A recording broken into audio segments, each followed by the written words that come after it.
All right, hi. I've had some questions about getting the online book and having some difficulties. So once you're inside of Rapid Identity, you're just going to click on the Savas Easy Bridge, and hopefully you see this in the e-text for Pearson here. Then click on this.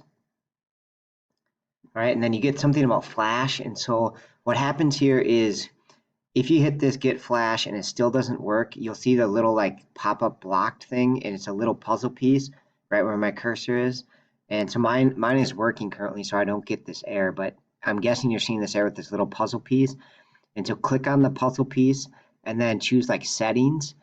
And then there's a setting related to Flash, and you just want to toggle the switch for the Flash setting.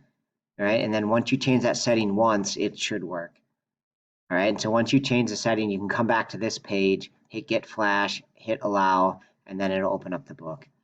Okay, so if you're having a problem, it's likely because you have to change that Flash setting.